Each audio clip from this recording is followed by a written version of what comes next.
So, back for week 5 of the High Roller Draft League. This week I'm going up against JoeUX9, whose league I did manage to win for my last draft league with the X9 League. So, going to be going up against him this week. You can see his team up in the top right there.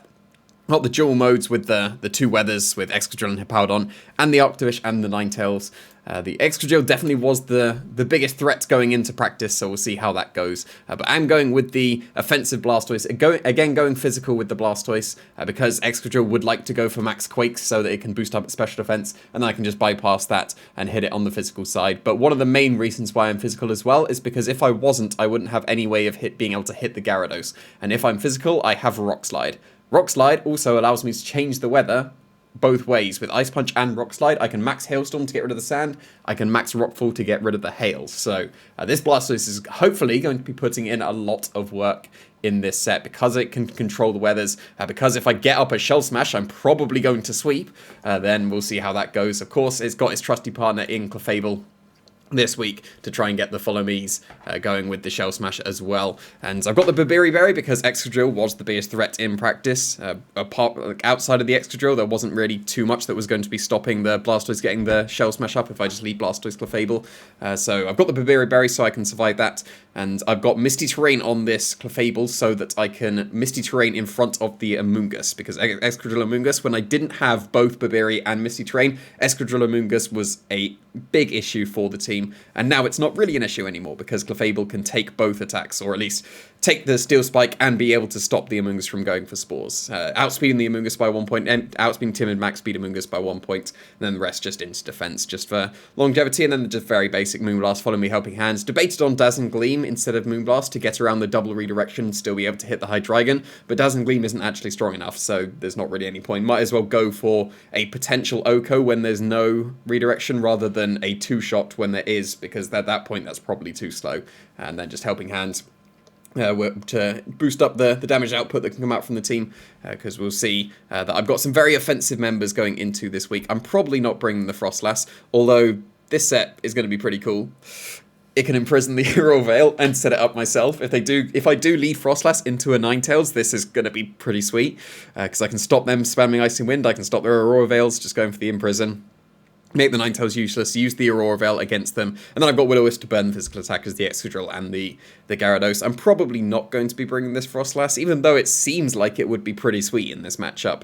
It does seem like the other 4 that I'm probably going to be bringing to the match should be better. This might be some kind of Game 2 adjustments, depending on what Joe ends up bringing, or maybe a Game 3 desperation. We will see. But not planning on bringing the Frostless, even though this is pretty sweet, especially with the Slowpoke as well. Could get that evasion going if they get the Hail going, which I could even set with my own Blastoise, so we'll see if this Frostless comes to the match. It probably won't. Meltios, I am planning on bringing to the match. I want to pull it off so bad.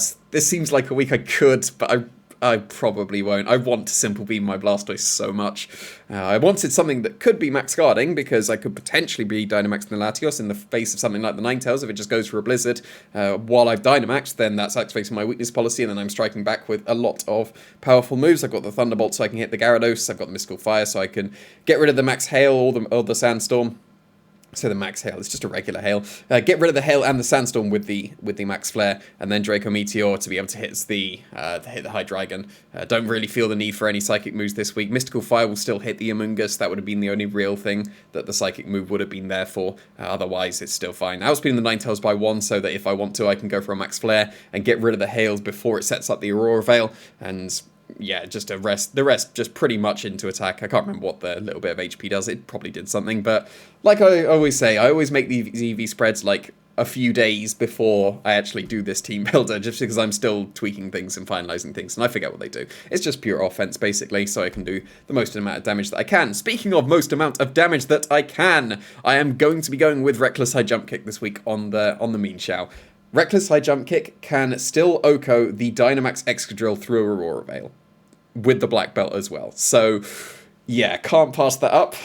Gonna be super awkward clicking High Jump Kick. I used Pheromosa for all of VGC 17 and I am scarred for life by clicking High Jump Kick, but it's justifiable because the strength coming out is very significant. It can get the Excadrill, it can get the Hydreigon just in their Dynamax forms, and get the Octavish really easily. So yeah, I'm taking the slight risk here with the high jump kick. Fake out just in case I want to go mean Shell the Blastoise and just go fake out Shell Smash instead of follow me Shell Smash. Fake out's just generally pretty good. Coaching because the Blastoise is physical this week and getting the defenses up against the opposing Excadrill and the Gyarados could be very nice as well. And then Taunt is for the 2 redirection Pokemon. It could be for the Ninetales, but it's probably not going to be able to stop an Aurora Veil.